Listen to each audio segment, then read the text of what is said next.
우리가 죄에 이르는 길은 뭐냐면 게을를 때 죄를 많이 져요. 일이 없는 사람이 꼭 남 탓하고 핑계대고 그리고 아무 일도 안 하면요 생각이요 멍청해지고 생각이 이상한 쪽으로 많이 흐르는 경우가 참 많아요. 그래서 우리 생태마을 직원들은 일이 너무 많아. 1년 내내 너무 바빠요. 사실 우리 생태마을 이렇게 보면은 1월달, 2월달은 콩을 600가마를 삶아요. 1월달, 2월달 콩을 600가마. 그러니까 그냥 솥 큰 거 10개를 가지고 하루에 4가마 삶기가 바빠요. 왜냐하면 콩은 한 6배 정도 불어나거든요. 그러니까 그냥 요즘 우리 생태마을 직원들이 신부님 청국장 좀 그만 팔라고 힘들어 죽겠다고. 그래서 콩 하죠. 또 1월달, 2월달은 아토피 아이들 힐링 캠프를 해요. 아토피가 먹을 거리가 중요하거든요. 그래서 아토피 하지. 또 이제 3월달 되면 거름 또 우분하다가 거름 다 피지. 그리고 그냥 3월달 되면 그냥 상추, 무슨 치커리, 쑥갓, 뭐 감자, 고추, 모종 내기가 너무너무 바빠요. 그러니까 그거 하다 보면 훌쩍 지나가. 저는 또 이제 3월달에 이제 또 사순 이제 강의 다니고. 4월달 되면 여기 구역장 반장님들 또 여기 오늘도 무슨 고등학교 동창들도 오고, 무슨 세무사님들도 오시고, 4월달, 5월달, 6월달엔 정말로 많이 여기 피정으로 와요. 그러면은, 이제 3월달에 이제 모종낸 이제 상추, 쑥갓 이런 거 뜯어다가 된장만 갖다 줘도 얼마나 잘 먹는지 몰라요. 맛있다고. 그냥 자연에서 바로 먹으니까. 7월달, 8월달은 우리 학생들도 3,000명 와서 환경 피정하고. 9월달은 또 이제 가을에 김장하려고 배추도 이번에도 한 4만 3천 포기 심어놨어요. 무는 10만 개 심고, 고추는 4,000근 해고, 일이 얼마나 많은지 몰라요. 그러면 이제 9월달 또 이제 10월달 되면 이제 김장하기 시작해. 11월, 12월달까지 해요. 그리고 나는 또 나대로 또 특강 다니고 책 쓰고. 직원들이요, 정말로 그래. 신부님, 해만 지면 잔다는 거예요, 해만 지면. 죄질 시간이 어디 있어, 해만 지면 자는데. 이게요, 아무 일도 안 하는 사람이 저녁에 밤새 잠은 안 오고 컴퓨터 인터넷 이상한 거나 보고 다니고 그러는 거예요. 그래서 사람은요, 일을 해야 돼요. 일을 해야 돼. 그리고 또 우리가 죄에 이르는 길이 뭐냐면 시기심이야, 시기심. 남 시기하는 거. 남 잘 되는 꼴을 못 봐. 이게요, 사촌이 땅을 사면 배가 아프지 말고 사촌이 땅을 사면 어떻게 해야 돼? 축하해줘야 돼요. 다 같이 잘 살아야 돼요. 제가 말씀드렸지만 유대인들은요, 철저하게 민족끼리는 서로 책임진다. 그러니까 그 민족 유대의식이 철저한 거예요. 우리도 정말 여기 어려운 형제들끼리 제가 그래서 요즘 우리 형제들하고 하는 얘기가 그거야. 야, 우리도 개 모으자. 우리 형제들. 그래갖고 50만 원, 100만 원씩 모아갖고 이제 우리 형제들이 4형제인데 개 모아갖고 우리 잘 살라고 그러는 게 조카가 6이니까 걔네들 가게 하나 할 때 무이자로 빌려주는 거, 무이자로. 그러면 일어 쓰는 게 훨씬 빠른 거죠.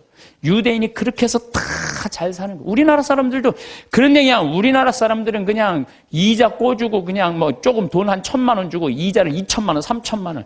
이게 다 하느님 앞에서 책임져야 되는 사람들이에요. 다 하느님 앞에서.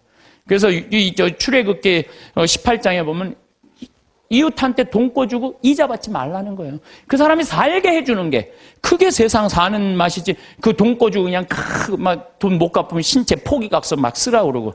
이건 정말로 죄가 꽉 차 있는 거죠. 근데 거기다가 판단까지 부정적으로 해. 그냥 자기 눈에 있는 들보 꺼낼 생각은 남의 눈엔 티끌만 찾아내려고. 여러분들 신앙생활하는 이유가 뭐예요? 나의 잘못을 자꾸 수정하는 거죠. 자꾸. 그래서 건강한 예수님 하느님 완전한 것처럼 너희도 완전하라고. 내가 그렇게 완전을 향해서 노력하는 것이 좋은 거죠. 그런데 게으른 데다가 남 잘된 꼴을 못 보고 판단은 부정적으로 하는 게 욕심까지 있어. 이러면은요, 이거 정말 완전 죄로 가는 것 같아. 그래서 우리가 탐욕, 욕심, 이게 우리가 죄로 빠뜨리는 거예요. 돈 때문에 회사나 국가 기밀 중국에 팔아먹는 사람들이 있어요. 정말 정신 나간 사람들이죠. 지금 중국이 어떤 나라인데 거기다가 지금 중국이요, 경제 규모가 8조예요. 우리는 1조인데. 그러니까 거기다가 그걸 팔아먹으면 어떻게, 거기 걸 빼와야지. 근데 그냥 뭐 사장 자리 준다, 부사장 자리 준다, 이런 거에 혹해갖고 그냥 우리나라, 그냥 얼마 전에도 세계 특수강 업체 직원들이 억대 연봉 준다고 그냥 그걸 다 팔아는. 나라 국부가 유출되는 거예요. 다 뭐 때문에? 탐욕 때문에, 탐욕 때문에. 탐욕 많은 부자들이요, 사람들 무시해요. 돈 많은 부자들이요, 사람 무시해. 왜 무시하는 줄 알아요? 사람 가까이 하면 도와달라고 그럴까봐. 그게 귀찮으니까, 아예 사람도 안 만나는 부자들 많아요. 그냥 자기만, 그냥 그 돈 그냥 쥐고 쓰지도 않고. 그래서 제가 늘 말씀드리지만, 돈은요, 쓴 것만 내 돈이에요. 만약에 100억 있어. 근데 이 사람은 하나도 안 쓰고 죽었어. 그럼 그 사람 거지예요, 거지. 그렇지 않아요?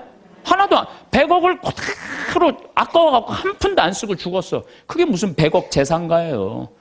근데 내가 한 5억, 10억 있어. 근데 그거 어려운 사람도 도와주고 맛있는 것도 먹고 나라 경제 돌아가라고 소비도 좀 하고, 이거는요, 그 사람은 정말 알찬 부자예요. 근데 한 푼도 안 누고 그냥 싸두는 재미로만 갖고 있는다. 그 사람들은 탐욕 속에 사는 사람들, 나누지 않는 사람들. 우리가 죄 짓는 이유가 뭐냐면 다 욕심 때문에. 사랑받고 싶은 욕심, 돈 더 벌고 싶은 욕심, 출세하고 싶은 욕심, 자식 좋은 대학 보내고 싶은 욕심 때문에 우리가 괴로운 거예요. 내 인생에 내가 언제 제일 괴로웠나, 나도 보니까 내가 욕심 필 때 제일 괴로웠더라고, 나도. 내가 이제 여기 생태마을 한 10년 동안 하니까, 여기 뭐 여러분들처럼 이렇게 많이 오는 거예요. 근데 많이 오는데, 보통 우리가 여기 수용할 수 있는 인원이 200명. 근데 막 300명, 400명씩 막 온다고 그러는 거예요. 그러니까 3년 전, 4년 전에 이제 여기 한 거의 진짜 한 100억을 들여서 정말 꾸며놨어요. 근데 한 300명, 400명이 오니까 200명이 딱 맞는 데는데 욕심이 생기는 내가. 이거 강당이 너무 조그만데 이거 좀 크게 해야지. 그래갖고 황토 성당 지으려고 계획을 했었어요. 설계까지 다 했어요. 사제관도 우리 부관장 신부님들이 오니까 사제관도 통나무집 좋은 데 있는데 황토 사제관을 짓는다고 설계도 다 해놨어요. 수영장도 저 마당에다 수영장도 해놔갖고 오는 분들이 수영도 또 내가 욕심을 피는 거죠. 근데 떨커덕 4년 전에 그런 계획을 했는데 떨커덕 내가 위암이 딱 걸린 거예요. 위암이 걸려 수술하러 들어가려고 이렇게 생각을 하니까 내가 만약에 죽는다면 성당이 뭐가 필요해? 황토 성당에. 사제관이 뭐가 필요해? 나 죽으면 내 후임자만 좋지. 네. 그렇지 않아요? 네. 수영장이 뭐가 필요해? 그래서 저는 암 걸리기 전에는 7일 중에 9일을 일을 했어요. 7일 중에 9일을. 네. 무슨 얘기냐면은 아침에도 강의하고 밤에도 강의하고, 어떤 날은 서울에서 오전에 강의하고 밤에 부산에서 강의하고 막 이랬어요. 미국 강의도 만약에 뭐 7월 15일부터 18일까지 미국 강의다. 그럼 15일 날 아침에 도착해하고 18일 강의 끝나고 한국에도 와서 또 강의하고. 이렇게 살았어요. 죽을 둥 살 둥 사는 거죠. 나 죽으면 무슨 소용이 있어? 나 죽으면 여러분들 어떻게 할 것 같아? 그 아까운 신부 죽었네? 그리고 끝이야. 그걸로 끝이에요. 아까운 신부 죽었네? 그리고. 근데 우리 신부들은 그놈의 새끼 죽을 둥 살 둥 하더니 지금 아까운 애 죽었네? 그걸로 끝이에요. 나 죽으면 누구만 가슴에, 우리 어머니 아버지 80인데 그냥 가슴에 묻고 살 거 아니에요. 그래서 내가 수술하러 들어가면서 우리 직원들한테 뭐라고 그랬냐면, 나 수술하고 나오면 아무것도 안 한다. 성당 안 짓는다. 사제관 안 짓는다. 수영장 안 한다. 백지다, 백지. 그 수술하고 나와갖고 이제 건강해갖고 나왔단 말이야. 성당 안 짓고 이 황토 이것도 제가 흙으로 다 바른 거예요. 황토 15cm. 괜찮더라고요. 그리고 1년에 300명, 400명 오는 경우 1년에 두세 번이야. 그걸 욕심을 낸다고 그냥 30억, 40억짜리 또 공사를. 내가 얼마나 어리석었는지 몰라. 지금 사제관도 황토, 통나무집 강에 얼마나 좋은지 몰라요. 수영장도 그냥 여기 강에 가서 하면 되는 걸, 그냥 굳이 왜 여기다 또 수영장을 만들어갖고 또 가만히 보니까 다 내 욕심이야, 욕심. 그냥 아무것도 안 하니까요. 너무 좋은 거예요. 너무 좋은 거예요. 편안하고. 그렇다고 뭐 생태마을 망하는 것도 아니고. 다 내 인생이 괴로운 건요. 남 때문이 아니에요. 다 내 욕심 때문에. 다 내 욕심 때문에. 여러분들, 단골집 있는 장사 잘 되는 집 있죠. 단골집에 막 손님이 바글바글해. 근데 자리가 20개밖에 안 돼. 그런데 그냥 막 한 50명이 돌아가. 근데 사장이 막 100그릇을 팔아도 너무너무 행복해. 막 사람들이 막 돌아가고. 그런데 요 100그릇에 만족하지 않고 돌아가는 사람이 아까운 거야. 돌아가는 사람 아까운 거예요. 아유, 저거 내가 가게 조금만 크게 지면은 내가 저것도 다 팔 수 있는데 500그릇까지 팔 수 있을 것 같은데. 그래갖고 이제 땅을 좀 사서 건물을 크게 져요. 100명 앉을 수 있는 좌석을 해갖고. 그러니까 뭐 음식도 맛있고 그러니까 사람들이 한 200그릇 팔려. 그럼 100그릇 팔다가 200그릇 팔리면 행복해, 안 행복해요? 행복해져. 근데 이 사람은요, 목표가 500그릇이야. 500그릇이니까 몇 그릇 손해본다고 생각해? 300그릇 손해본다고 생각을 하는 거야. 그러니까 옛날에는 그냥 100그릇 팔 때는 얼굴이 반짝반짝 웃고 그냥 손님들한테 너무너무 다정했는데, 옮겨갖고 째려보는 거예요. 이거, 오늘 300명이 안 왔네. 이것이 어떻게 하면 좋지? 웃던 사장 얼굴이 새로 이사가거나 얼굴이 굳어 있어. 직원도 2명이면 충분하던 거 10명 주려고 그러니까 은행에 이제까지 빚까지 해갖고 건물을 줘놨는데, 옛날에는 그냥 뼈국물, 오리지널 뼈국물만 울고갖고 손님한테 줬는데, 아이씨, 이거 돈이 안 되네. 야, 우유 타, 막. 우유 타. 그러니까 손님들이 와서, 옛날에 그 맛이 아니네. 이 사람이 집 옮겨가더니, 그 집 옛날에 그 맛이 아니야. 그러면 순식간에 망하는 거예요. 그래서 다 욕심 때문에 망하는 거예요. 욕심 때문에. 여러분들 집도 마찬가지야. 25평 살 때 행복했어. 근데 50평짜리 친구 집에 아파트를 가보니까 우리 집 25평이 그 집 화장실에 들어가게 생겼어. 그래갖고 내가 그 은행 이자도 좀 하고 좀 무리를 해서 내가 50평을 사야지. 50평을 샀어. 여러분도 50평 사면은요, 상황이 달라져. 25평일 때는 25인치로 충분해. 근데 50평짜리를 가지고 25인치 테레비를 갖고 가면요, 요만해. 네. 그럼 어떻게 해야 돼? 50cm로 사야 돼. 네? 냉장고도 2도어 하던 거 6도어로 해야 돼. 네. 50평에서 티코 타고 나오기 창피해. 그랜저는 사야 돼. 점점 힘들어지는 거예요. 우리가 인생이요, 가만히 생각해 보세요. 욕심을 안 피면요, 고통스럽지 않아요. 근데 뭐 때문에 고통스러워? 욕심 때문에 고통스러워. 성당도 마찬가지야. 성당도 가만히 보면은요, 성당도 내가 이렇게 이제 우리 젊은 신부님들 이렇게 새로 성당 지을 때 이렇게 가서 보면요, 교우들 한 2,500명, 3,000명이면요, 그 교우들 죽어라 모아야 30억 모아요. 그런데 설계를 한 걸 보면 50억짜리, 100억짜리 해놓은 성당 많아요.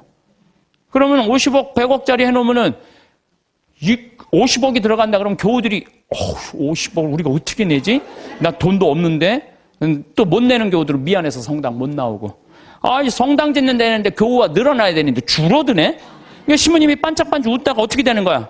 인상을 쓰는 거죠. 응? 하느님 집 짓는 데는데 왜 돈을 안 내냐? 맨날 욕하고. 그 다 욕심 때문에 죄를 짓는 거예요. 욕심 때문에. 욕심을 안 피면요, 우리가 정말로 행복해요. 얼마나 좀 대한민국 살기 좋아요. 제가 얘기하잖아요. 여기 우리 생태마을 와서 일하면은 한 달에 180만 원 준다고. 고등학교 3학년 애들 60 넘은 사람은 안 써요. 우리도.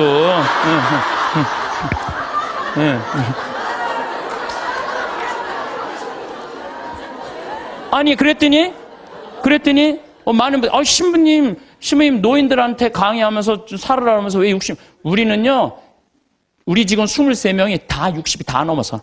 그래서 우리도 세대 교체가 필요해. 그래서 지금 최고 나이 많은 직원은 70에 70. 근데 우리는 안 내보내요. 74인가? 최고 나이 많은 우리는 안 내보내요. 일을 할 수 있을 때까지 우리는 안 내보내는 게 내 기본 목적이에요. 근데 젊은 애들 이제 들어와야 된다. 그래서 고등학교 3학년 애들 180만 원 준다니까, 3달. 실습 3달, 그걸 지나면, 그러면 한 달에 200만 원 먹여주고, 재워주고. 얼마나 좋아요. 그런데 여기를 안 오는 거예요, 여기를. 왜? 내 자식만은 연봉 3천, 4천만 원 되는데 보내고 싶다는 거예요. 여러분들, 미국 사람들이요, 얼마 버는 사람이 제일 행복한 줄 알아요? 4만 달러 버는 사람들이 제일 행복하대요. 연봉. 그 4만 달러면 얼마냐면 우리나라 4천만 원, 4천만 원. 4천만 원이면요, 우리나라에서 300만 원 정도 버는 사람이요, 미국에서 제일 행복하대요. 근데 우리나라 사람은 어떤 줄 알아요? 500만 원을 한 달에 벌어도 자기네들은 저소득자라고 생각을 하는 거예요. 500만 원을 벌어도. 대한민국 사람들이 지금 얼마나 욕심이 많은지 몰라요. 욕심. 진짜 욕심. 한 달에 300만 원만 벌으면 먹고 살만 해요. 막말로. 그렇지 않아요? 한 달에 300만 먹고 살만 하지 않아요? 뭐가 문제? 애 학원만 안 보내면은 충분하지. 근데 그냥 애 학원 보내야 되고 좋은 대학 보내야 되고 이렇게 무리를 하니까 힘든 거지. 그러지 않으면요 충분히 행복하다는 거예요. 그러니까 자식들한테 욕심도 우리가 참 우리나라 사람들 욕심이 많은 거. 이거 어떤 그 명왕성이라는 영화 찍은 감독 얘기 아니에요. 전교 2등 하는 여자아이가 있었대요. 전교 2등. 전교 2등이면 공부 정말로 잘하는 거예요. 나는 전교 610명 중에 597등에서 597등. 응. 전교 2등이 뭐야? 난 전교 100등 안에만 들어도 원도 한도 없겠어. 근데 2등 하는 애한테 엄마가 맨날 그러는 거야. 조금만 더 하면 잘할 수 있을 텐데 왜 1등을 못 해오냐 이거야. 얘는 근데 죽을 만큼 해도 그 1등을 못 따라가는 거야. 죽을 만큼 해도 1등을 못 따라. 얘는 얼마나 힘들겠어. 근데 한번 1등 하는 애가 뭐 몸이 아팠는지 어땠는지 시험을 잘못 봐갖고 얘가 전교 1등을 한 거야. 그래갖고 엄마한테 1등 딱 성적표를 주고 딱 네 말하고 죽었어요. 이제 됐지. 엄마 욕심 채웠으니까 이제 됐지 하고 아파트에서 때려 죽은 거예요. 이렇게 지금 우리가 자녀들을 우리들 욕심 때문에 수도 없는 아이들이 죽어나가고 있어. 영원히. 수도 없는. 아니 머리가 안 돌아가는 애한테 공부하라 그러면 돼요. 머리가 안 돌아가는 애한테 뭐라 이래라 그래야지. 공부하라 그러면 돼요. 그래서 제가 항상 하는 얘기가 그 얘기예요. 포크레인 가르치라 이거. 포크레인 트랙터 용접 기술이요 정말 좋은 거예요. 그런 것들이 시간 가는지 몰라요. 일 열심히 하고 그러면 사는 게 재밌거든요. 욕심 때문에 우리가 고통을 겪는 경우가 너무 많아. 여기 계신 여러분들 혹시 빚 있는 분들 걱정하지 말아라. 빚도 갚다 못 갚으면 죽으면 되지 뭐 걱정이야. 그걸 뭐 걱정하고 그래. 갚다 못 갚으면 죽으면 되지. 여러분들 지금 빚 걱정한다고 갚아져요? 갚아지는 게 아니잖아요. 근데 그냥 빚에 눌려서 사는 기쁨이 하나도 없어. 근데 미국 사람들은요 30살에 은행에다 대출해갖고 집을 사요. 평생 갚아요. 평생. 그러니까 빚 갚는 건 갚는 거고 사는 건 사는 거야. 여러분들 아파트를 샀어. 그러면은 10년 갚을 거 20년에 갚으면 되잖아. 나눠서 갚으면 되잖아. 참 아무것도 안 쓰고 죽을 둥살둥 10년 갚았어. 그래갖고 이제 좀 숨통 좀 쉬려고 그러는데 30평짜리 아파트에서 이제 했는데 갑자기 50평짜리 아파트를 또 사고 싶은 거야. 그럼 또 대출 받아갖고 50평 죽을 평생 그냥 돈 한 푼도 못 쓰고 집만 늙히다가 죽는 사람들 많아요. 그런 사람들 많아요. 뭐하러 살아? 조금 빚을 천천히 갚고 때가 되면 갚아지는 거니까. 그 뭐 여행도 다니고 먹고 싶은 것도 먹고 그러고 살아야지 사는 게 즐거운 거 아니에요. 그러니까 너무 안달하면서 살지 말라는 거예요. 너무 욕심 피다가 한 푼도 못 쓰고 죽는 사람들 많아요. 여러분들 요즘 동양증권 뭐 또 사고 났죠. 내가 부산저축은행 때도 강의 때 얘기했어요. 나라 경제가 3%면은 우리나라 경제 성장률이 3%예요. 그러면은 이자 3% 이상 주는 은행은 없어요. 나라 경제 성장률이 7%면은 이자 7% 줄 수 있어요. 근데 우리나라는 지금 10년 이상 지금 3%에서 왔다 갔다 해요. 그러면 어떤 은행에다가 넣어도 3% 이상 주는 은행은 없어요. 만약에 이 은행이 10% 준다? 그럼 이 은행은 문제가 있는 은행이에요. 근데 동양증권이 10% 준다고 그런 거예요. 10%. 그러니까 내가 평생 3억을 모아뒀어. 3억을 모아뒀는데 3% 주면은 얼마야? 한 달에 많이 받아 100만 원 받는 거예요. 근데 10%면은 3억이면 얼마냐면은 그래도 한 달에 거의 한 300만 원 받는 거야. 그러니까 이 100만 원하고 300만 원하고 어떨 것 같아요? 여러분들 어느 걸 선택할 것 같아요? 300만 원을 선택할 거 아니야. 그래서 동양증권에 맡기는. 그래 2조 원이 다 날아가는 거 아니야. 2조 원이. 욕심 때문에 인생이 괴로운 거예요. 그럼 이분은 3억 모으느냐고 평생 먹고 싶은 거 쓰고 싶은 거 안 하고 3억을 60에 딱 모았어. 이번에 25%, 65세 이상 25%가 여기 동양증권에 돈 날린 분이 25%가 65세 이상이래요. 예. 그러니까 이분들 이제 3억을 모아갖고 어떻게 동양증권에 맡기면 한 달에 300만 원 나오니까 생활비 된다고 하고 맡긴 거야. 그러면 평생 한 푼도 못 쓰고 3억 날라가니까 남은 인생도 한 푼도 못 쓰고 죽는 거예요. 그러니까 하나도 못 쓰고 죽는 사람들이 많아요. 그래서 제가 항상 하는 얘기가 그래요. 내 신조는 뭐냐? 그 달에 번 건 그 달에 다 쓰자. 이게 내 신조. 그 달에 번 건 그 달에 다 쓰자. 이게 엉뚱하게 들릴지 모르지만요. 지난번 2008년 리먼 브라더스 미국 경제 위기 왔을 때요. 우리나라 이민자들은요. 돈 다 모아 집 샀어. 집값 다 반쪽 났어요. 근데 멕시코 애들은요. 주급을 받아요. 미국 애들은. 금요일 날 받으면 토요일 날, 일요일 날 다 모여서 먹고 쓰는 거야. 그리고 또 월요일부터 죽으라고 일하고 금요일 날 또 다 뭐. 그래갖고 내가 그때 강의 갔을 때 그분들이 저 사람들이 인생 제대로 사는 거라고. 우린 평생 살면서 고생만 했지 마음 놓고 먹어본 적이 없는데 쟤네들은 토요일 날 일요일만 되면 모여갖고 먹고 그냥 쟤네들은 날아갈 것도 없으니까 얼마나 속 편이야 이거예요. 날아갈 것도 없으니까. 속쓰리는 그냥 한국 사람들만 그냥 집 다 사돈 한국 사람들 속쓰리는 거예요. 그러니까 여러분들 써라. 쓰고 열심히 벌면 된다. 쓰고 물론 저축도 하긴 해야 되지만은 돈 아까워갖고 한 푼도 못 쓰는 사람들 이런 사람들 참 많아요. 그래서 우리가 좀 지혜로워야 돼. 욕심이 얼마 전에 무슨 여행사에서 200만 원을 주면 2억을 준다고 그랬는데 돈이 얼마나 많이 모이는지 모른다고 지금 경찰에서 지금 조사 들어갔잖아요. 여러분들 그게 지금 가능한 얘기예요? 200만 원을 줬는데 2억을 벌리게 해준다는 게 가능해요? 근데 그 수많은 사람들이 그 돈을 넣는 게 뭐야? 다 이놈의 욕심 때문에 죄를 짓는 거야. 욕심 때문에. 그러니까 여러분들은 누가 5% 줄 테니까 돈 맡겨. 믿지 마세요. 3%만 맡기세요. 3%만. 그래갖고 괜히 소중하게 모은 돈 하루아침에 날리지 마시고 차라리 그 날리는 대신 쓰는 게 더 나아. 먹고 돌아다니면 억울하지는 않잖아. 한 푼도 안 쓰고 그냥 그대로 날아가면요. 그때 땅을 치고 통곡하지 마시고 신부 말을 좀 들으세요.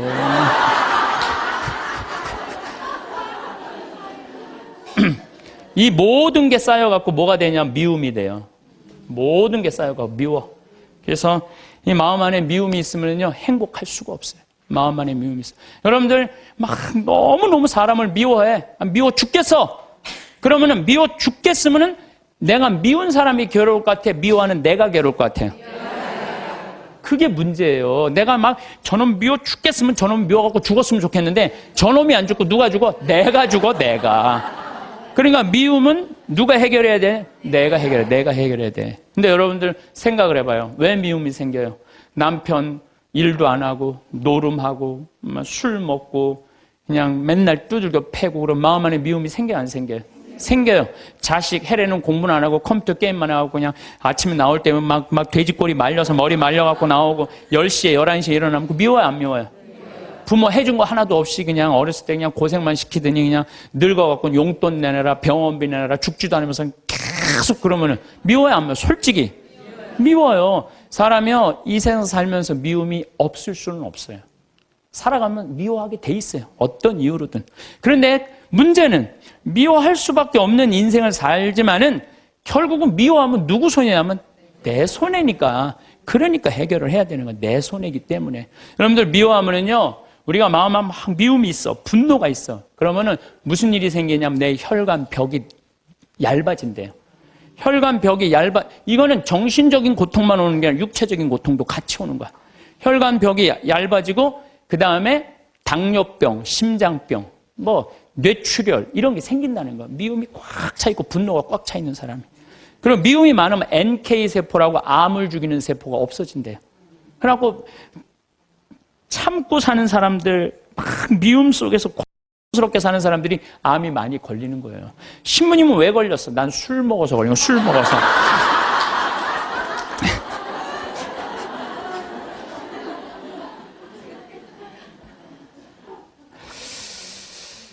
미운 사람이 막 신경이 쓰여. 그 사람 때문에 분노가 일어나. 미운 사람 때문에 분노가 일어나면 인생을 잘못 살 수가 있어요. 제가 얼마 전에 운전을 하는데 막 운전하고 하는데 딱 차를 열었는데 모기가 한 마리 딱 들어왔어요. 차 안에서. 음내를 운전하고 하는데 모기가 계속 날아다니는 거예요. 신경이 무지하게 쓰이더라고요. 근데 이놈이 싹 날아가더니 갑자기 바지 아래쪽으로 싹 들어가는 거예요.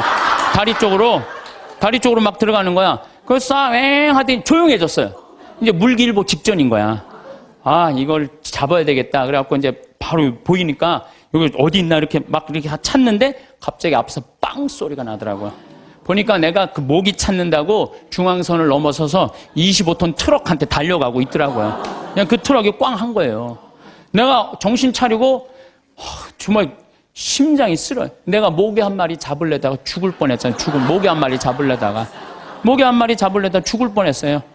여러분들 우리 인생 살면서 미운 사람 있어요. 신경에 거슬리는 사람 있어요. 근데 그 사람 잡으려고 그러다가 여러분 인생 망치는 경우가 있어요.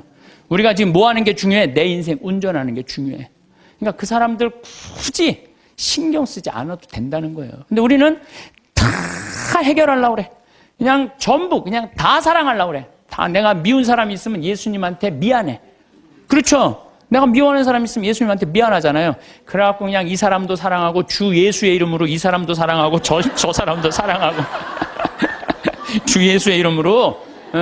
근데 여러분들 그러지 마세요. 어떻게 다 사랑해요. 이 사람은요.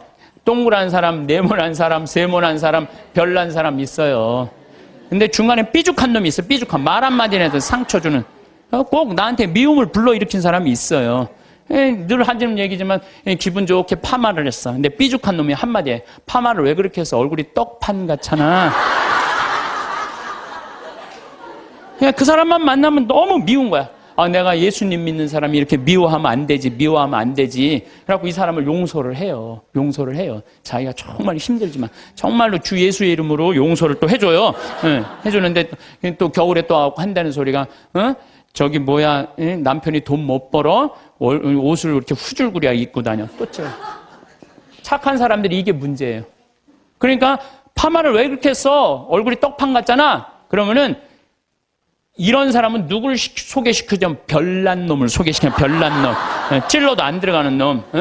네가 파마비 대줬냐? 이씨, 파마도 안 되는 게 내가 떡판 같은 네가 무슨 상관이야? 이러면요 별난 사람은 상처를 안 입어요. 근데 동그란 사람은 파마를 왜 그렇게 해서 얼굴이 떡판 같잖아? 그러면 착한 사람은 뭐라고 그러냐면 그러게 하다 보니까 그렇게 됐네. 그리고 어디 가서 울어? 성당 가서 우는 거야. 그러지 말라는 거예요. 어떻게 모든 사람을 사랑해요. 여러분들 우리가 착각하고 있는 게 있어요. 성서에 모두 사랑하라는 말은 없어요. 서로 사랑하라고 그랬지. 언제 모두 사랑하라고 그랬어? 서로 사랑하라고 그랬지. 예수님 다 사랑했어요? 예수님? 나는 성서를 아무리 읽어봐도 예수님 다 사랑한 거 찾아볼 길이 없어요.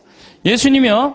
회당장 야이로의 딸 살리러 갈 때 회당장 야이로의 딸을 막 살리러 가는데 12년 동안 하혈한 여자가 예수님 딱 붙잡아요. 그러니까 예수님이 가다가 내 몸에서 기적의 힘이 나갔다. 누구냐? 제자들이 막 찾아요. 누군가. 그때 여자가 저라고 제가 12년 동안 이 하혈하는 거 고치려고 재산을 다 탕진해갖고 마지막으로 선생님 만졌다고. 그러니까 딸아 내 믿음이 너를 살렸다.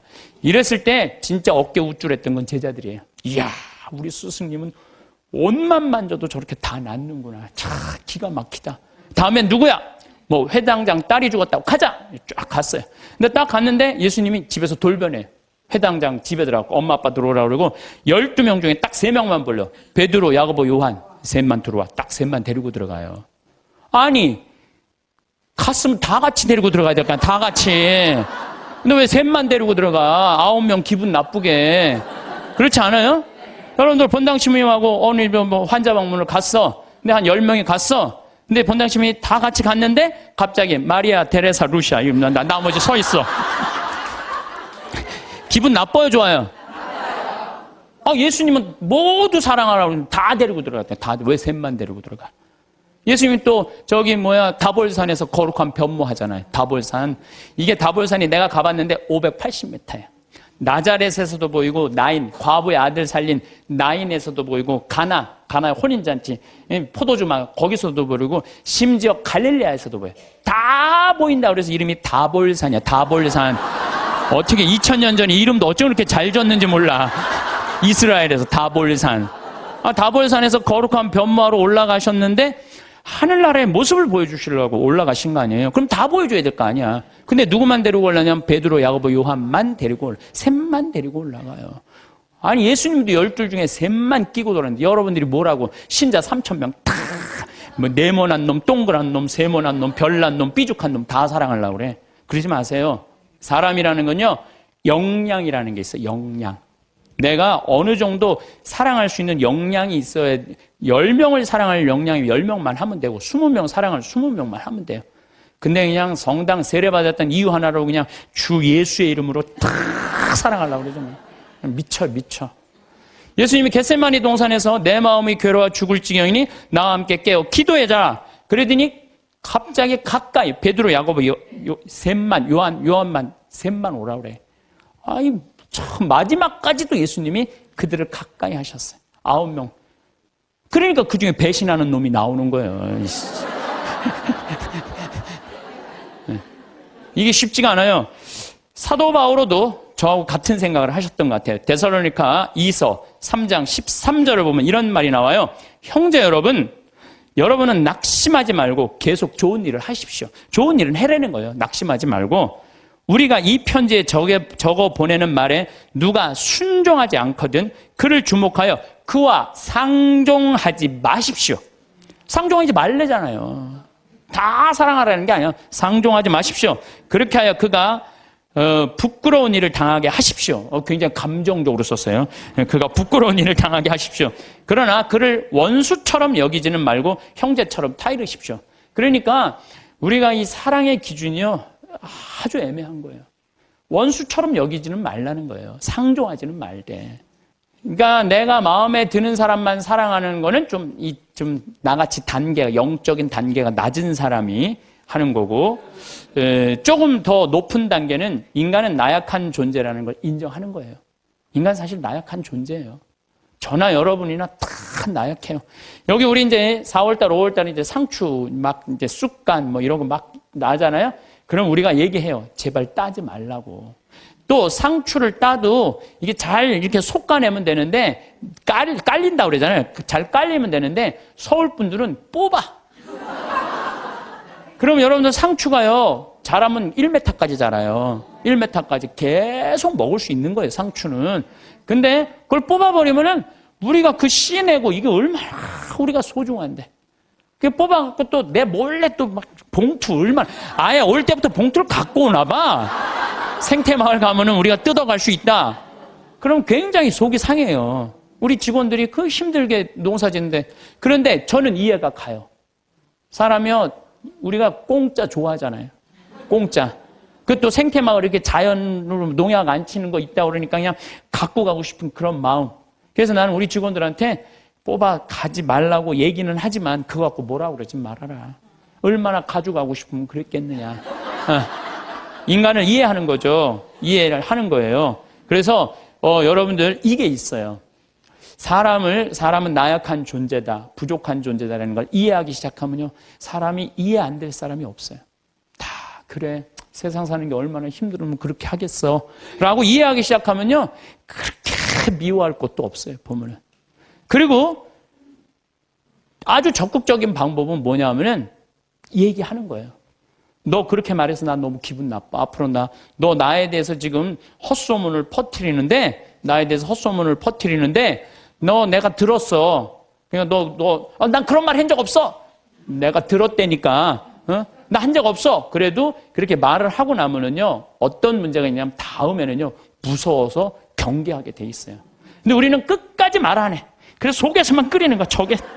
저걸 어떻게 하면 좋은가? 그냥 성당에 가서 그냥 예수님 앞에서 울고, 그냥 예수님하고만 그러고 나하고 문제를 일으키는 사람한테는 한마디도 안 하는 거예요. 그래서 부부 사이도 마찬가지라는 거예요. 내가 남편한테 기분 나쁜 일이 있으면 얘기를 해라는 거예요. 근데 우리는 대부분이 말 안 하고 참는 거예요. 혼자 끊임없이 상상을 하는 거예요. 그래서 그냥 나중에는 그냥 분노가 되는 경우가. 그래서 폭발이 돼갖고 그냥 너 죽고 나 죽자. 그래갖고 그냥 이 가스불 켜놓고 그냥 폭발을 그냥. 방화의 16%가 홧김에 지르는 불이래잖아요. 그래서 참 우리가 이 용서라는 게 참 그래서 중요한 거예요. 용서라는 게. 여러분들 파바로티하고 루치아노 파바로티, 호세 카레라스, 그 다음에 플라치도 도밍고, 이 세 사람이 세계 3대 테너라고 그러잖아요. 근데 1984년에 호세 카레라스가 백혈병에 걸려요. 호세 카레라스가 백혈병에 걸려갖고 이제 치료를 다니는데, 그때는 뭐 30년 전이니까 돈이 없으니까 미국 시애틀로 이제 치료를 한 달에 한 번씩 비행기를 타고 왔다 갔다 하는 거예요. 근데 돈이 다 떨어졌어요. 호세 카레라스가. 근데 이 카레라스하고 플라치도 도밍고는 원수야, 원수. 어느 정도 원수냐면 카레라스는 전라도 사람, 플라치도 도밍고는 경상도 사람. 쉽게 말하면은 그런 정도로 지역적으로 무슨 법안 문제가 있어요. 그래갖고 도밍고가 공연 가는 데는 카레라스는 안 갔어요. 그리고 카레라스가 공연 가는 데는 도밍고가 안 갔어요. 그리고 아예 처음부터 도밍고가 공연 갈 때 그래. 나는 카레라스를 부르면 안 간다. 아예. 이거 원수였어요. 근데 그냥 백혈병이 가갖고 그냥 카레라스 이제 죽기일보 직전 돈도 다 떨어지고. 근데 86년에 헤르모사라는 재단에서 헤르모사라는 백혈병 재단에서 연락이 와요. 우리가 당신 도와줄 수 있을 것 같다고. 그러니까 호세 카레라스는 너무 신나는 거죠. 이제 내가 유명하니까 이런 데서 날 다 도와주는구나. 그래 그 헤르모사라는 재단의 도움을 받아갖고 병이 다 나요. 병이 다 나갖고 이제 카레라스가 너무 또 유명해진 거예요. 나도 이제 87년에 카레라스가 백혈병을 극복하고 이 훌륭한 성악가다. 그래서 그전에는 카레라스를 몰랐는데, 뭐 CD를 사서 들어보니까 목소리 너무너무 곱더라고. 아, 이 사람이 10%의 생존율밖에 안 되는데 이걸 극복하고 이 아름다운 노래를. 나도 CD를 많이 샀죠. 그래갖고 아마 그때 엄청나게 돈을 벌었나 봐요, 카레라스가. 돈을 많이 벌으니까 이제 헤르모사라는 재단한테 내가 이제 당신들을 도와줄 수 있을 것 같다. 그래갖고 연락을 해갖고 정관을 보내달라고 그랬더니 정관에 딱 창립자가 누구냐면 플라치도 도밍고야. 원수 돈을 받아갖고 자기가 그렇게 한 거예요. 그러니까 막 길길이 뛴 거죠. 내가 이 원수 돈을 받아갖고 내가 이렇게 병을 내가 이거 치유를 했더니 왜 나한테 얘기를 안 했느냐? 그랬더니 그 재단에서 무슨 소리냐. 원래 이런 재단은 없었다. 근데 당신이 병이 들었을 때 플라치도 도밍고 씨가 도와주고 싶은데 직접 도와준다면 자존심 상해서 안 받을 거 아니냐. 그러니까 무기명으로 이 재단을 당신을 위해서 설립한 거다. 당신을 위해서. 그래갖고 도와준 거야. 이 카레라스가 이 얘기를 듣고요. 너무 창피했던 거죠. 그래갖고 자기가 그 미워했던 플라치도 도밍고한테 마드리드에서 도밍고가 공연할 때 올라가요. 올라가고 노래 중간에 거기서 무릎을 꿇어요. 무릎을 꿇고 날 용서해달라고. 내가 당신 때문에 살았는데 당신을 그렇게 미워한 나를. 도밍고가 딱 일으켜서 아니라고. 당신 목소리가 너무 아까워서 내가 정말 도와주고 싶어서 도와줬다. 그리고 이제 그때부터 이제 세계 3대 테너 플라치도 도밍고, 호세 카레라스, 파바로티 이제 세상 떠났지만 그 노래를. 나도 그 잠실 체육관에 그 세 분이 왔을 때 노래했는데 둘이 이렇게 바라보고 노래를 하는데 얼마나 다정하게. 그래서 여러분들 우리가 그 아는 노래 중에 파니스 안젤리쿠스 그래서 아름다운 거예요. 카레라스하고 도밍고가 같이 노래를 둘이 부르는 거예요. 이게 둘이 부르면 멋있거든요. 파니스 안젤리쿠스 그런 카레라스가 파니스 미눔 그러면서 이 온 세상 사람들한테 그냥 감동을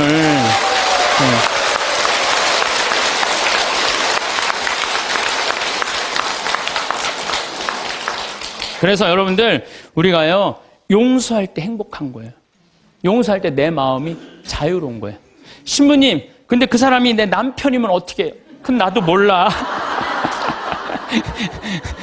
그 남편이면 나도 몰라 어떻게 되는지. 저는 우리 인간이 살아가면서 이게 굉장히 참 중요한 것 같아요. 인생을 살면서 일이 없어. 게을러. 그럼 죄를 지을 수밖에 없어요. 일이 많은 사람은요, 딴 생각을 안 해. 일이 많은 사람은. 그래서 여러분들도 인생의 계획을 세우셔야 돼. 난 앞으로 5년 후에 뭘 할 거다, 10년 후에 뭘 할 거다, 20년 후에 뭘 할 거다, 30년 후에 뭘 할 거다. 제가 요즘 잠비아 일을 하면서 너무 재밌어요. 왜 재밌느냐면은 한 50대신 분들이 신부님 저희도 가고 싶어. 얼마 전에는 70대인 분들인데 신부님 할머니들이 저희들 가고 싶다는 거예요. 그래서 저희들 재주가 있대. 무슨 재주가 있냐니까 우리들이 셋이 간호사 출신이라는 거예요. 최고다 최고. 가자. 그래갖고 할머니들 이름 다 적어놓고 갔어요. 내년 7월 15일 날 가려고. 그리고 이제 여기 계신 분들 중에 나는 신부님 아무 재주가 없어요. 아무 재주가. 걱정하지 마세요. 내년에 7월 15일 가기 전에 여기 우리 생태마을에서 벽돌 쌓는 조족 기술 가르쳐 줄 거예요. 진짜로 조족 기술. 그리고 아프리카는 집 짓는 게 어렵지가 않아요. 무슨 냉난방 시설 안 하잖아요. 벽돌만 싸면 돼. 벽돌 싸고 지붕만 하면 집이야. 근데 그 벽돌도 이 개미산이라는 게 있어요. 개미산. 그 개미산이 개미들이 집을 짓는데 얼마나 튼튼한지 장정 둘이서 곡괭이로 한 달을 깨도 못 깨요. 근데 이제 이번에 이제 큰 포크레인 이제 보냈기 때문에 그거는 30분이면 깨요. 근데 그 개미산의 그 흙으로 벽돌을 찍으면요, 이거 콘크리트보다 더 단단해요. 그래서 내가 벽돌 찍는 기계도 이제 사서 이제 보낼 거예요. 그래갖고 이제 여러분들 가갖고 벽돌 찍고 그냥 조족 그대로 쌓으면 돼. 그러니까 걱정하지 말아요. 일은 천지가 이래, 천지가. 내가 계획을 안 세워서 그렇지. 그래서 일을 하는 사람은 죄를 안 져요. 그 다음에 시기, 남 칭찬해줘라. 아, 옆에 사람들 잘 되면 얼마나 좋아요. 칭찬해주고. 사촌이 땅을 사면 축하해 줍시다. 예? 우리 다 같이 잘 살아야지. 다 같이. 예. 그러고 난 다음에 판단을 해도 부정적인 판단을 해야 돼? 긍정적인 판단을 해야 돼? 항상 좋은 쪽으로 생각을 하세요. 예수님이 그러잖아요. 심판하지 말아라.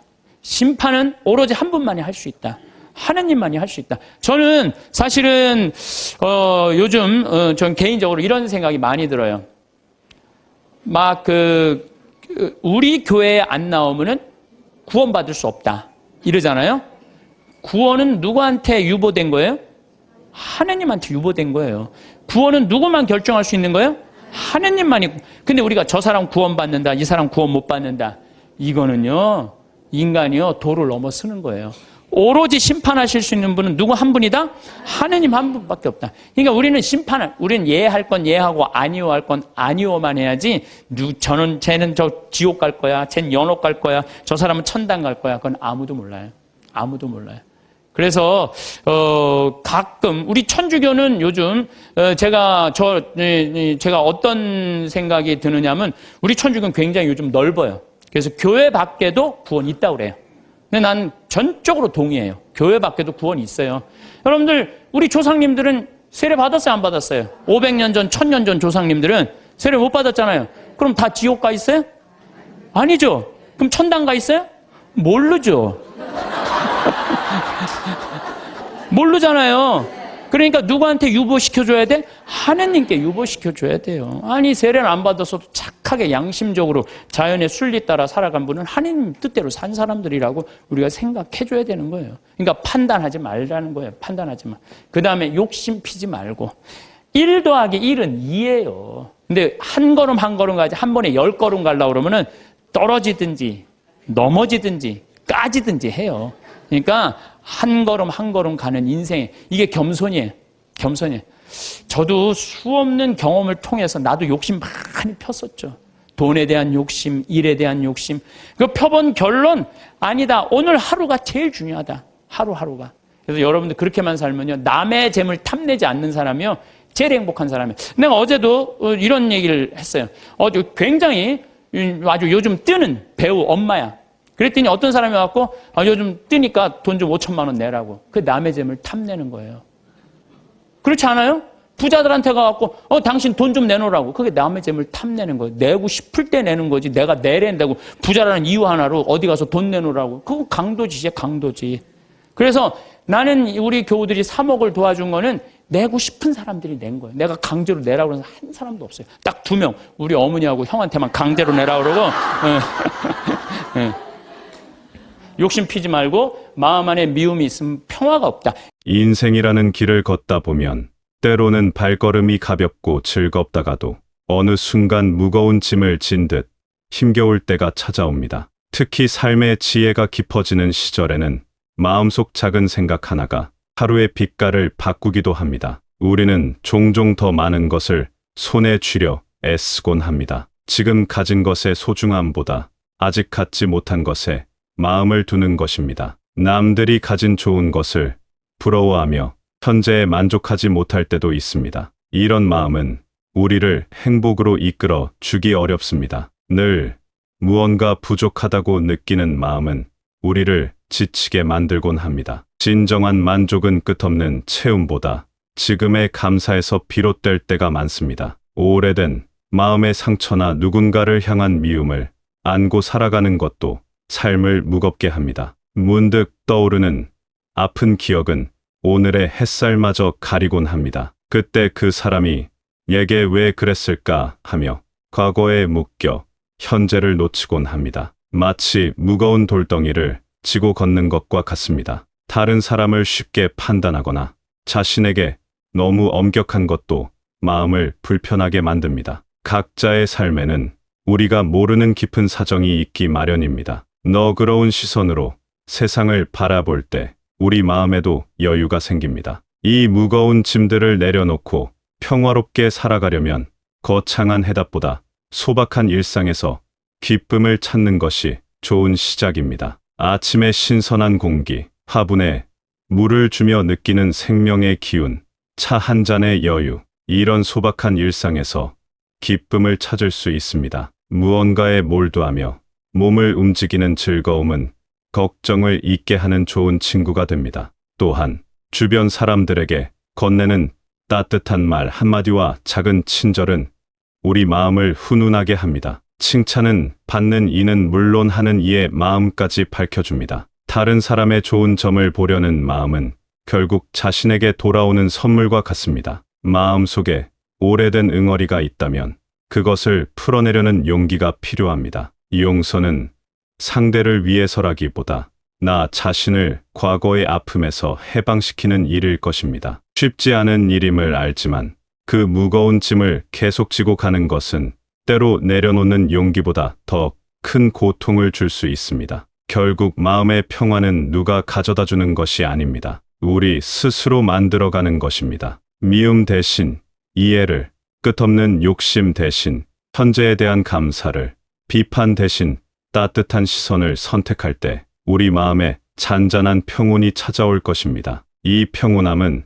우리가 삶의 황혼에서 누릴 수 있는 큰 축복 중 하나입니다. 이 마음의 평온은 저절로 찾아오기보다 매일의 작은 노력과 의식적인 선택으로 쌓는 보물과 같습니다. 우리가 삶에서 마주하는 모든 일이 늘 기쁘지는 않습니다. 이해하거나 받아들이기 힘든 순간도 찾아옵니다. 하지만 그런 순간들조차 삶의 일부로 너그러이 받아들이고 모든 것을 내 뜻대로 할 수 없음을 인정하면 마음은 더 자유로워집니다. 지나간 후회나 오지 않은 걱정으로 오늘을 흘려보내기보다 지금 이 순간 작은 것에 마음을 기울이면 예상 못한 기쁨과 평화를 발견합니다. 햇살의 따스함, 새소리, 곁에 있는 이의 미소 같은 작은 순간들이 삶을 채웁니다. 이렇게 삶을 채우는 소박한 순간들을 온전히 누리려면 자신과의 관계를 잘 다듬는 것이 중요합니다. 때로는 남에게는 너그러우면서도 자신에게는 유독 엄격하여 지나온 삶의 아쉬움이나 스스로의 부족함에 머물러 현재의 평화를 놓치기도 합니다. 하지만 완벽한 사람은 없습니다. 살아온 모든 순간이 지금의 나를 이룬 과정임을 이해하고 있는 그대로의 자신을 따뜻하게 안아주는 마음이 필요합니다. 스스로에게 건네는 다정한 위로와 격려는 타인의 위안보다 큰 힘을 줄 때가 있습니다. 자신을 너그러이 받아들이면 세상의 불완전함과 다른 이들의 허물 또한 좀 더 편안하게 마주하게 됩니다. 이처럼 자신과 세상에 대한 너그러움은 우리 마음의 넓은 공간을 만들어줍니다. 그 공간에서 우리는 삶의 다양한 모습들을 판단하거나 거부하기보다 있는 그대로 차분히 바라볼 여유를 찾습니다. 모든 것이 내 계획대로, 내 기대대로 흘러가지 않아도 괜찮음을 깨닫는 것은 영혼에 큰 자유를 줍니다. 삶은 본래 각본 없는 무대와 같아서 잔잔하다가도 예기치 않은 풍랑을 만나기도 합니다. 삶의 본질적인 불확실성을 받아들이지 못하고 모든 것을 통제하려 하면 우리는 스스로를 긴장과 실망의 감옥에 가둡니다. 마치 움켜쥔 모래알처럼 행복과 평화는 꽉 잡으려 할수록 더 빨리 빠져나갑니다. 하지만 통제할 수 없는 것에 대한 집착을 내려놓을 때 마음에는 놀라운 가벼움과 해방감이 찾아옵니다. 그것은 포기가 아니라 삶의 흐름에 대한 깊어진 신뢰입니다. 시간이 흐르고 계절이 바뀌듯 우리 삶의 가치 우선순위도 자연스레 변합니다. 젊은 날에는 성취와 소유가 중요했다면 삶의 지혜가 쌓일수록 보이지 않는 내면의 가치들이 더욱 소중하게 다가옵니다.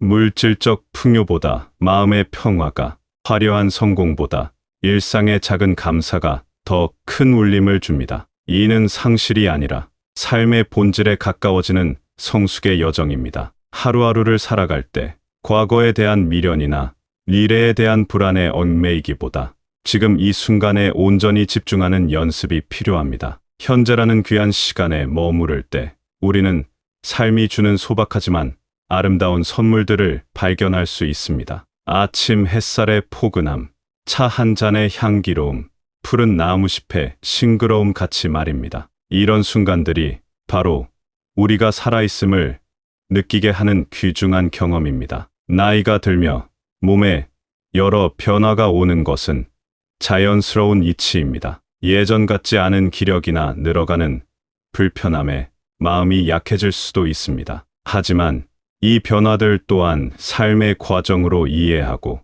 너그러이 받아들이는 지혜가 필요합니다. 몸이 보내는 신호에 귀 기울이며 할 수 있는 만큼 움직이고 감사하는 마음으로 현재 건강을 돌보는 것이 중요합니다. 우리 몸은 수십 년간 우리와 함께 해온 가장 가까운 친구와 같습니다. 그 친구가 세월의 흐름에 따라 변해가는 모습을 따뜻한 시선으로 바라봐 주어야 합니다. 완벽히 움직이지 못하고 더뎌지더라도 여전히 소중한 나 자신임을 잊지 않는 것이 중요합니다. 이러한 자기 수용과 존중은 내면의 힘을 키워줍니다. 마음이 평화로운 사람은 그 존재 자체로 주변에 부드러운 온기를 전합니다. 특별한 말을 하지 않아도, 큰 행동을 보이지 않아도 함께 있는 것만으로도 다른 이에게 편안함과 위안을 줄 수 있습니다. 잔잔한 미소, 따뜻한 눈빛, 그리고 다른 이의 이야기를 진심으로 들어주는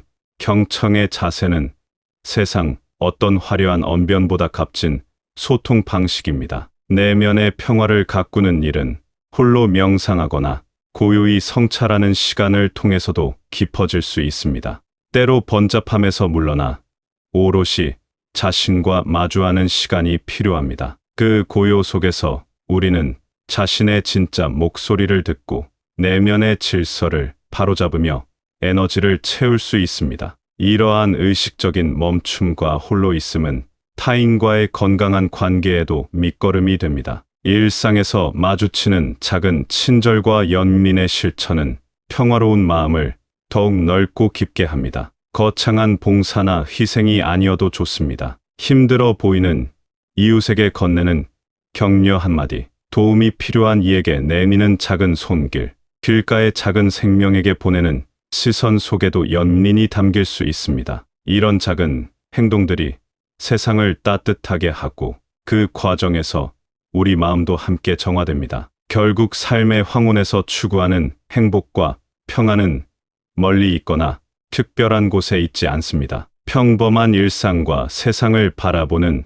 우리 자신의 따뜻한 마음가짐 안에서 발견되는 보석과 같습니다. 작은 것에 감사하고 순간을 소중히 여기며 자신과 주변 모든 존재에게 너그러울 때 참된 평화는 늘 우리 곁에 머물게 됩니다. 삶의 지혜란 이 단순한 진실을 깨닫고 매일 실천하며 살아가는 데 있을 것입니다. 오늘 하루가 혹여 고단하고 뜻대로 풀리지 않았더라도 너무 자책하거나 실망하지 않았으면 합니다. 삶이란 원래 맑은 날과 흐린 날이 교차하는 여정이며 중요한 것은 그 속에서도 작은 의미와 따스함을 찾아내려는 우리 자신의 마음가짐입니다. 스스로를 아끼고 다독이며 한 걸음씩 나아가는 매일이 모여 결국에는 빛나는 순간들을 만들어낼 것입니다. 우리 안에는 생각보다 더 큰 힘과 지혜가 숨겨져 있습니다. 때로는 그 힘을 미처 깨닫지 못하고